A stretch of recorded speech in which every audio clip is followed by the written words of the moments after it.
வளர்ச்சிக்கு எவன் தடையா இருக்கணும், அந்த தடையை உடைச்சிருந்து மேல வரான் பாத்தீங்களா, அவனுக்கான படம் இது. பைசானுக்கு கண்டிப்பா நேஷனல் அவார்டு கொடுத்தே ஆகணும். மாரி செல்வராஜன் படமா தான் பார்க்க வந்தேன். ஏன்னா மாரி செல்வராஜன் சாதிய பார்வையில சில பேர் பாக்குறாங்க. நான் என்னன்னு சொல்றேன், அவர் அடக்கப்பட்டு ஒடுக்கப்பட்ட அந்த உண்மை கருத்தியல வந்து சொல்றாரு. தென் மாவட்டத்தில் என்ன உண்மை சம்பவம் நடக்குதோ அதை தான் அவர் சொல்றாரு. புரியுதுங்களா? அதை வந்து சாதிய பார்வையில அவங்க வந்து பாக்குறாங்க. ஒருத்தன் பாதிக்கப்படுறான் அப்படிங்கும்போது அந்த பாதிப்பு சுட்டி காட்டுறாங்க. அப்ப வந்து வாழையா இருக்கட்டும், இல்ல வந்து பரியர் பெருமாளா இருக்கட்டும், மாமன்னனா இருக்கட்டும், இல்ல வந்து கர்ணனா இருக்கட்டும், அப்ப வந்து அந்த சமூகம் வந்து பாதிக்கப்பட்டிருக்கு. அந்த பாதிக்கப்பட்ட வழியை சொல்றது வந்து பொறுத்துக்க முடியாது. உண்மை கருத்தை சொல்றதை வந்து விமர்சனம் எழுது. அப்ப பொய்யான கருத்தை வந்து படம் எடுக்கிறாங்க, அவங்க மேல விமர்சனம் எழ மாட்டேங்குது. அப்படியே ஆகணுங்க இது.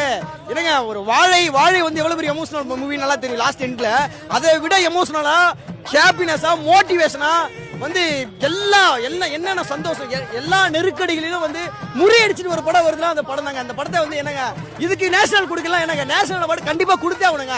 மாரி செல்வராஜன் கண்டிப்பா நேஷனல் அவார்டு கொடுக்கணும். ஏன் சொல்றேன்னா, அவர் சாதி முத்திரை குத்துறாங்கிறத எங்களுடைய வருத்தமா இருக்குது.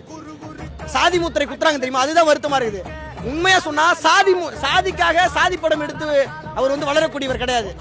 ரஞ்சித்தானவா இருக்கட்டும், வெற்றிமாறனா இருக்கட்டும், அல்லது வந்து பாரஞ்சித்தா இருக்கட்டும், அந்த சமத்துவத்தை பேசுறாங்க. அதுதான் சில பேருக்கு பிடிக்க மாட்டேங்குது. ஈக்குவாலிட்டி தான் இவங்களுக்கு பிடிக்கவே மாட்டேங்குது. எல்லாருமே சமம் அப்படிங்கிற சொல்றதுதான் பிடிக்க மாட்டேங்குது. ஆனா அந்த சமத்துவத்தை தாண்டி உயர்வு தாழ்வு ஏற்கிறாங்க, ஆனா சமத்துவத்தை ஏற்க மாட்டாங்க. அதை பேசுறாரு பாத்தீங்களா, அதுக்கு தான் விமர்சனம் வருது. புரியுதுங்களா? எல்லாருக்குமான படங்க, உங்களுக்கான படம், எங்களுக்கான படம். ஒருத்தன் வளர்ச்சி அடைந்து திறமையால முன்னேறணும்னு எவன் நினைக்கிறானோ அவனுக்கான படம். ஒற்றுமையா இருக்கணும் படம். ஓகேங்களா? ஒற்றுமையா இருக்கணும்.